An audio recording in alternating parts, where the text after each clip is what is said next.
Hello again. So, this time we're going to do something else. If you've played the game, you're probably familiar with choices. You can choose what kinds of paths you want to take, and this is where labels become important. As you can see up here, label scenario template. What does this mean?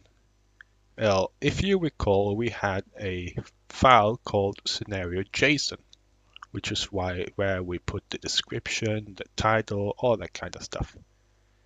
In this case, the label thing here is pretty important. It's a scenario template. That's the same as over here. It's because this determines that if you click on the scenario in the scenario list, if you click here play, then it initiates the scenario from this point, from this label. So it starts here. The scenario actually starts here. If we change it, however, we call it Greg_start. And we're gonna let it reload, if it's even on auto reload. Oh, something happened. Oh, let's just reload. Open up the game again.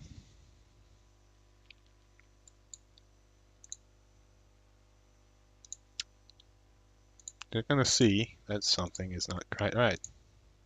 If we play it, oh, it couldn't find label scenario template. That's because that label doesn't exist anymore. It now only Greg start exists. So we have to change it here. And this is a one-time thing you're gonna do. You're not gonna change the label in the future unless you, for some reason, want to change where the scenario starts, or you want to change the label. So we start at Greg_start. And now it should work again. The reason why I say Greg_start is because the labels are global. As you will be able to see here, my scenario, it has quite a lot of files. If we go into intro, now label UE spellbook, if I had label UE spellbook here, I have it twice now. So now if I started here with UE spellbook, if we change that, and we reload here, it's gonna cause a conflict because the label UE spellbook exists twice. And it's because it's global. The game knows all of the labels of the installed scenarios. If a label exists twice, it's gonna throw an error. And we don't want that. Which is why if you make a scenario, figure out some kind of prefix. In this case, we're just gonna call it Greg_ and call it starts. We can also make a new label. This time we're gonna call it Greg_choice1. If another scenario had the label choice1, it would throw an error. So this way you're kind of making sure that you don't end up making a label with the same name as the label of another scenario. Just do it. And I know this sounds really but no scenario is gonna have a label called Greg chooses 15 pigs.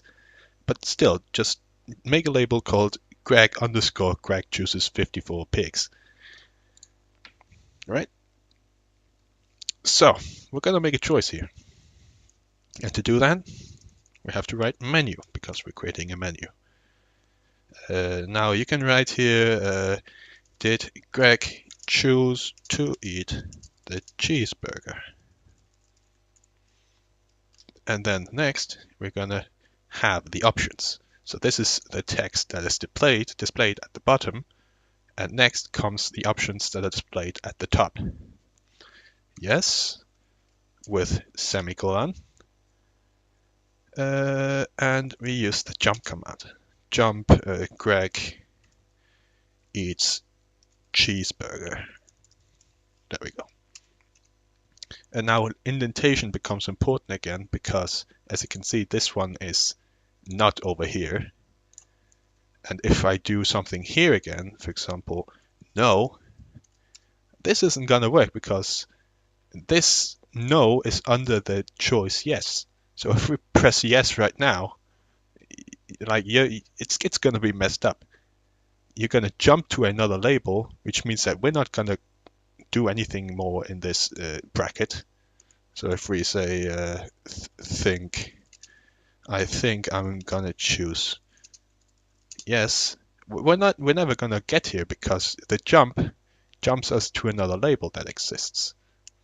Again, this is pretty hard to explain for a beginner, but it's be sure that you have all your choices on the same indentation.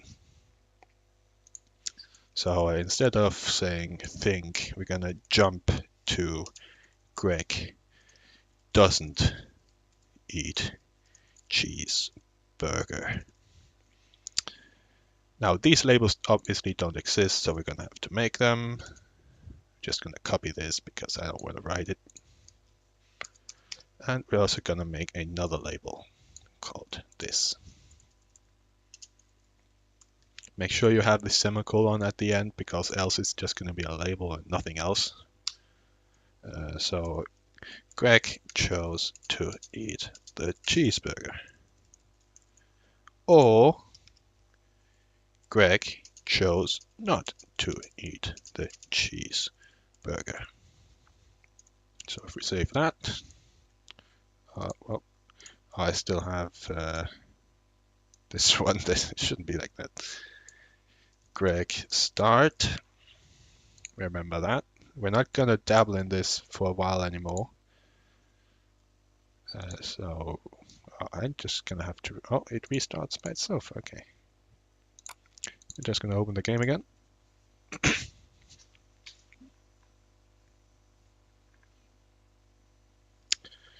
Anytime now, there we go.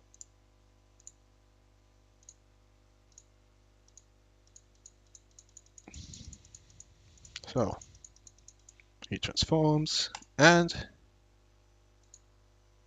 we're gonna get choice. Did Greg choose to eat the cheeseburger? Yes, Greg chose to eat the cheeseburger.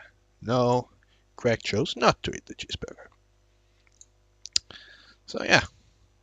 Also, another thing you can do, if I don't recommend this, but if you recall, I said in another video that the code goes down, but if there's no jump here, then it doesn't jump anywhere. And if we don't click no, then this isn't gonna be executed. So if we choose yes here, it's gonna go down here. Well, that's a choice. We already made the choice to say yes, it's gonna down here. No, we didn't press no, so this isn't gonna execute. So it's gonna jump down to the next label. This means that it's gonna result in the exact same thing. If we try to reload,